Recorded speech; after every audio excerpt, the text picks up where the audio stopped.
Okay guys, welcome back to another video. And again, this is about the Marvel's New Warriors. And I I let me tell you a bit of story how I came across to these things, to these new warrior things. So actually, I only read uh I only fast read about this article, this article that Marvel released about the introduction of the new warriors. And the first time I really see about this character is actually when I see someone shares a post from Twitter in Facebook about they actually post the character designs, the yes the new warriors designs. And I thought it was a joke. Really, I thought it was a joke. I thought it was a, a new budding indie artist that making their characters. But after a few days, I came across to the same post again, and I just learned that Marvel is responsible for those characters. And then I got intrigued. Then I read about the description, and then I read then I watched the famous trailer. But let's check it out about this. What to deal with this? Okay, introducing the new warriors. The classic team reunites to mentor a new generation of heroes by Marvel. When Kamala Laws goes into effect in highly anticipated one-shot out loud, superheroics will be left to the adults, and underage hero will be banned unless they have official government assigned mentor. That's where the new warriors come in. Okay, so a superhero is vigilante, right? And vigilante, see, they said it here. Former teen vigilante, night treasure, 5-star. Vigilante itself is illegal, so they make things illegal into more illegal, and that's I don't know. I think they just take the new, not take the new, take the old idea from Civil War into new implementation in this one. That's how I feel it. And senior superheroes mentoring young superheroes is not a bad idea. It's actually a good idea, but it's very loose. The strength of the concept is very loose. In this video, we will talk about how should we how it should be yes, how it should be in my opinion, in my thoughts. So let's see. Former Teen Vigilante, Night Treasure, Firestar, Rage, Pitbull, Namorita, and Silhouettes step up to impart their wisdom to a batch of promising young kids, teaching them the ins and outs of surviving as a hero in the Marvel universe. But will they be able to bridge the generation gap? New Warrior. This group of all new characters were created by Emmy-nominated Daniel Cable-Smith, Late Show with Stephen Colbert. Okay. And the rising superstar artist Luciano Vecchio, who draws Ironheart. But when I Google him, I came up with this. Okay.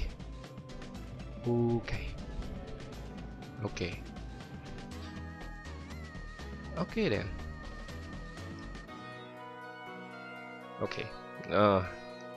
Move on. Check out the Vecchio design below, with Cable-Smith inspiration behind the one-of-a-kind team of young heroes. Yes, it's one of a kind. And also in this video, I will tell you how the character concept should be, in my opinion, again. So let's see. The first character is Screen Time. Oop, not loading yet. But you already know the how he looks like. Let me see. Oh, can refresh it. Let me refresh it a bit. Ba-bum. Let me refresh it a bit.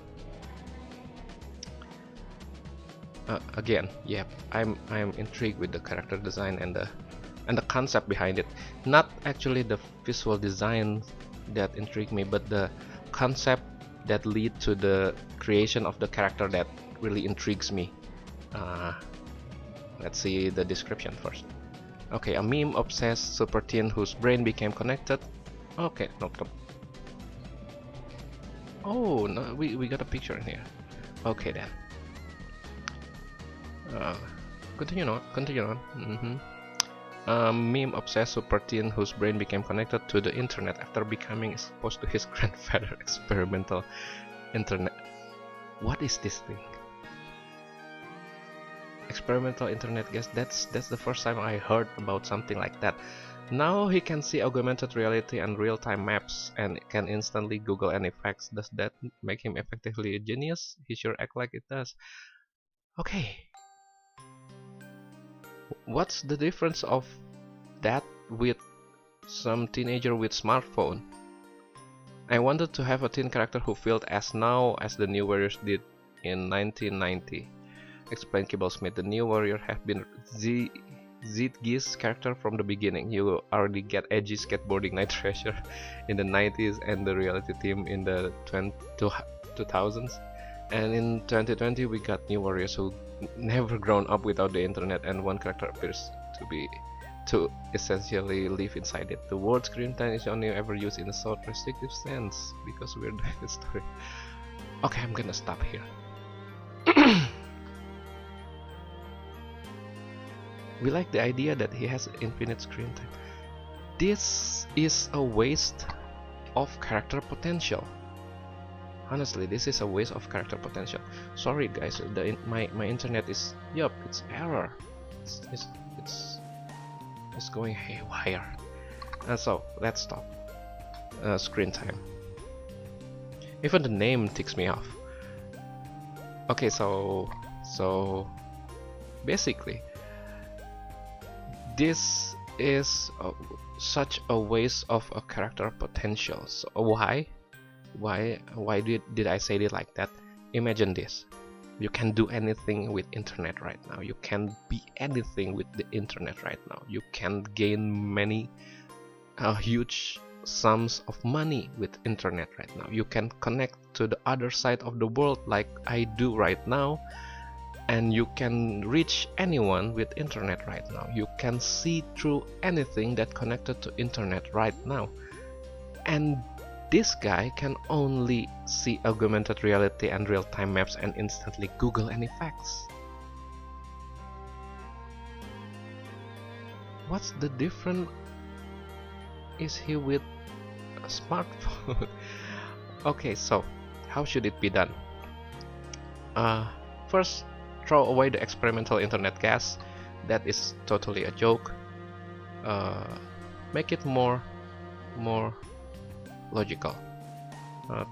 Let's take example 4. Let's see if maybe in my mind what came across in my head the first time I heard that he is connected to the internet is he had some like cybernetic brain implanted in him, and so he is connected to the internet, and that alone is already a superpower. Imagine this: if you connected to the internet without any filter, any restrictions, anything, without anything that holds you back, you can learn many language at once. You can see many information at once. You can do anything at once. You can see real time through any webcams that available in the world at once. You can control anything that connected to the internet at once. You can do anything. You will know anyone who have a digital trace. You know anything about any facts that of course that needs some verification about the facts too, but basically you can do anything. He can be the brain of the operation, he can be the tech. But imagine this, imagine, don't forget, internet is both good and bad places. Yes, it's both heaven and hell in the internet. You have deep webs, you have really messed up things down there, and you have the surface level where there's many hoax and many things that like spams promotions like that, a lot of things like that. So yes, it has boot goes boot bah, bah, bah. Sorry for my speeches. It has both good and bad. So if you if you don't have any restrictions on that, it will break your mind. It will break your soul personally. It will break your personality.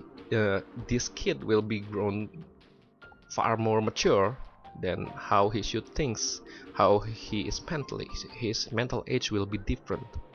So he will not be like this. He will not be like this. He will not use a wearing costume like this.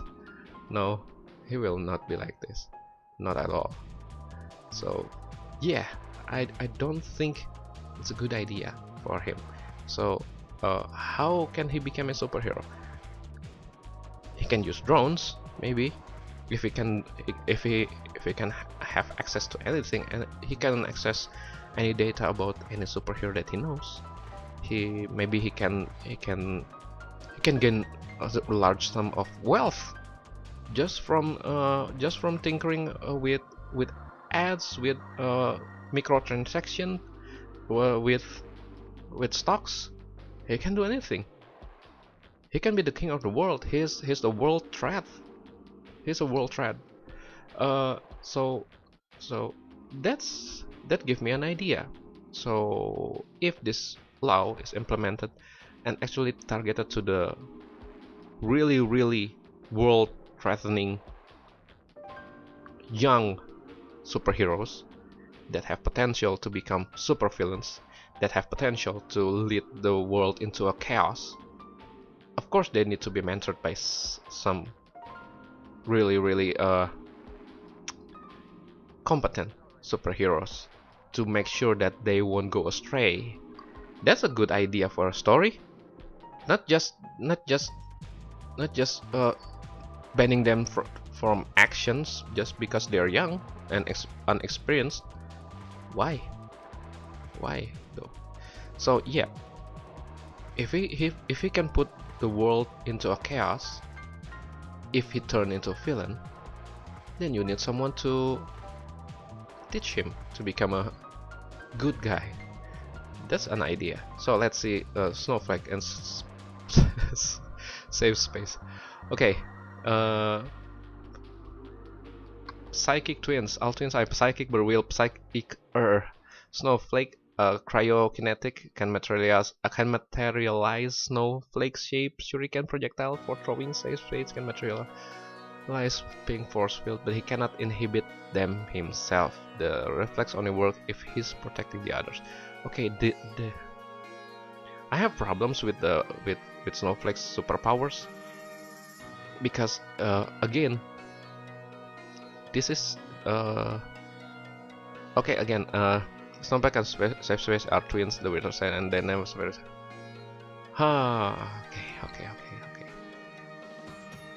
Okay. Snowflake is if he's protectable. Snowflake is a non-binary and goes by they them. Okay, let's keep the non-binary thing. It's okay. The superpower are, again, they're wasting a lot of potential for their superpowers.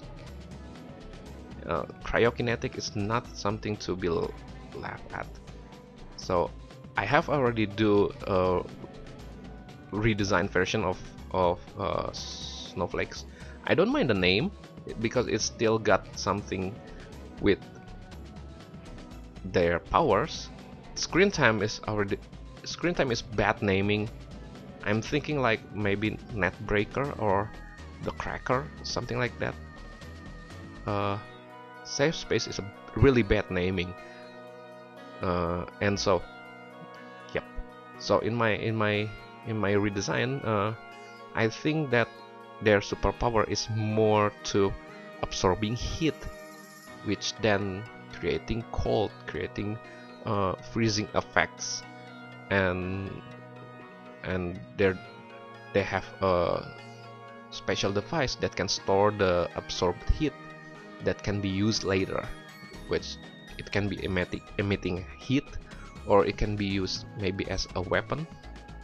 It's thermodynamics law basically. So yep, so it has limits.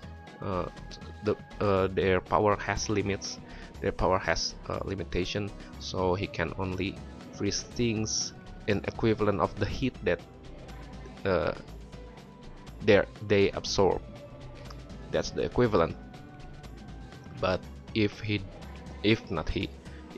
do it continuously, it will create a cycle that maybe can create a catastrophe, unbalance in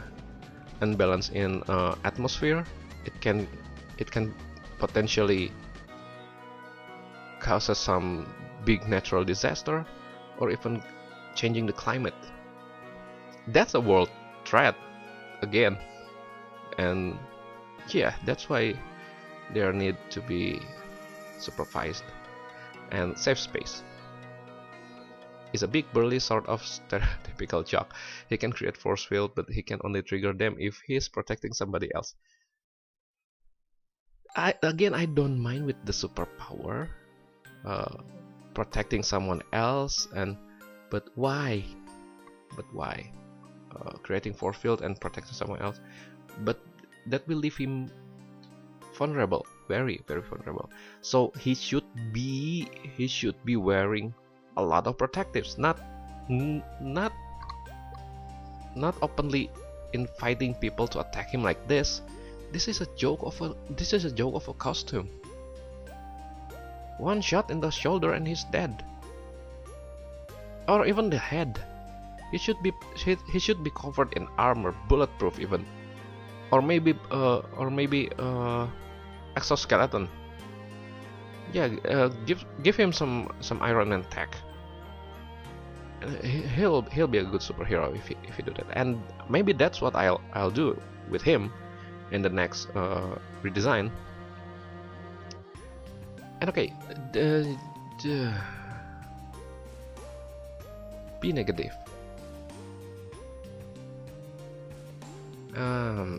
Okay, he's straight up vampire, a teen living vampire exposed to Michael Morbius' blood and as a child in the world.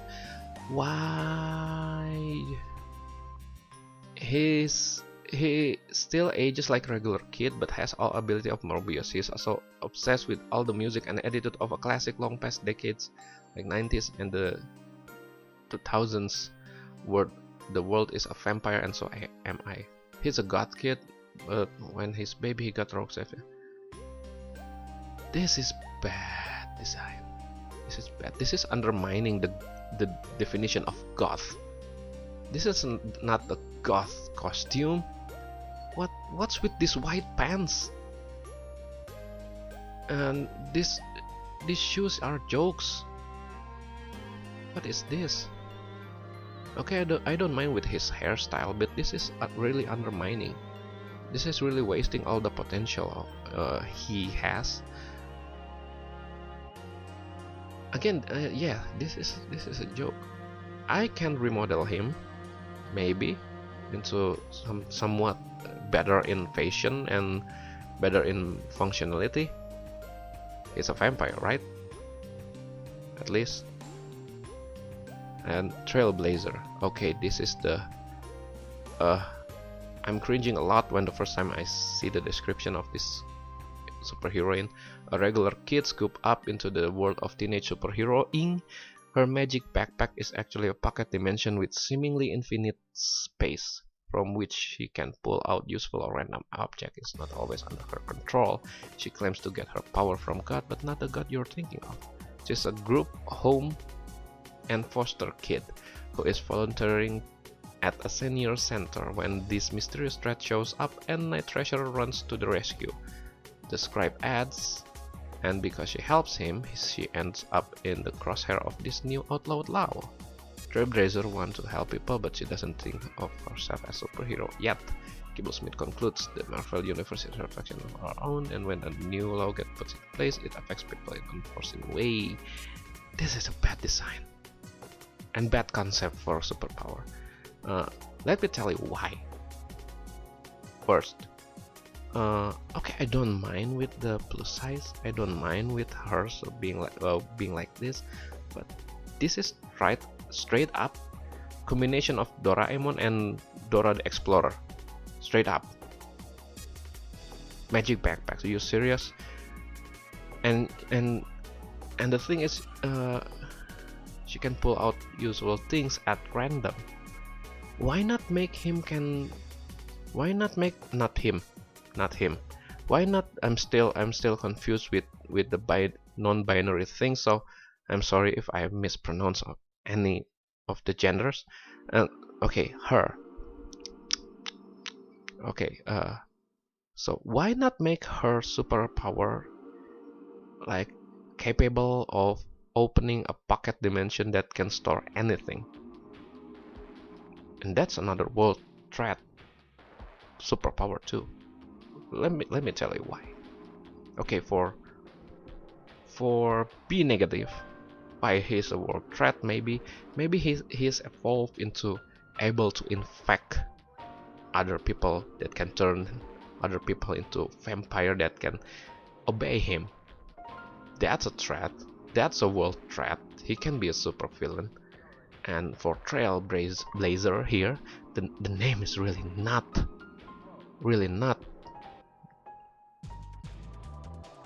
Who do the naming? Come on.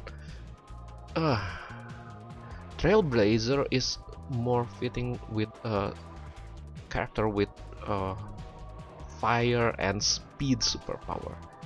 One can move with high velocity, leaving a trail blazing behind him, or she. While her is not Trailblazer. Okay, do you guys know the concept of cartoon characters that can pull up something out of nowhere? That is called hammer space. So why not put her into that sense, hammer space? Okay, then you can make her superpower pulling up something out of nothing. She can put anything inside the pocket dimension, but let's give her some restrictions. She can put living creature maybe, because it will be dead if they are entering the pocket dimension. Now that's a world threatening. She can easily kill people if she just open the pocket dimension and let people fall into it, and that guy will be dead. And she can store anything, which makes her perfect thief. She can hide anything. She can stole anything. And the pocket dimension won't be open unless she open it. That's a world threat. If she open it in the ocean, it will suck all the ocean's water into her pocket dimension. That's a world threat. That's something that needs supervisions. Because remember, why do young superhero needs supervisions? Not because they are too inexperienced to do actions, but mostly because they can control their abilities, their powers. That are the usual concept that always is, but it always interesting to be explored. And maybe make her a little bit younger. Why should we make her a little bit younger? Because the cartoon quality, it needs innocence. Why do I say cartoon quality? Because the hammer space is taken out. It's taken from a concept from a cartoon, so it should display innocence. putting things inside it, and imagine when imagine this. She is a little kid finding a cat, want to take the cat home, but maybe her foster mom doesn't allow any pets, and she puts it inside the pocket dimension and then pull it out later and finding the cat dead. That should traumatize her. And maybe opening a pocket dimension and it acts like a black hole, sucking up anything, everything, scarring her into and making her. Now we got a trauma and we got a conflict. The story can be her journey finding the good use of her power for good and not for evil, and her redemptions for the mistakes that she used as she does in the past. That should be interesting. Now this is cheap. Why do I say the premise is cheap? No conflicts. It's full of agendas. It's full of other agendas. These characters are not built with good concept behind it. It's not built with personality behind the character. It's just for gimmick's sake. That's why. It's only for representing the what they thought of, what they think nowadays kids are. That's why that's what make it really bad. That's what make it really bad. I don't know how much time do you that they spent for making this character, but from my personal experience, I spent months and years to expand even one character, and to build one character into, and even split the character into few new characters, and give them depth, give them personality, give them backstories, give them reasoning of why they do that, why they think like that. Not like this. Not like this. Oh no. And yeah. And at least that I always thought that each of my character that I design represents something that they believe, that they hold true to their self. And yeah. Okay guys, if you like this video, subscribe and give me some likes, because that will helps a lot. That will really helps a lot. The last video that where I redesigned Snowflake is the first video that viewed so much by so many people, and yes, I received a lot of thoughts, critics too, and I'm happy with that. I'm really happy with that. I need more like that, so I can be a better comic artist. I can make better characters. I can make better stories. And so if you like this video, you can subscribe, you can like, you can give me likes, you can also support me from my Patreon. Okay, so the next one is I'm gonna redesign this guy, Screen Time. Okay, so see you guys in that video.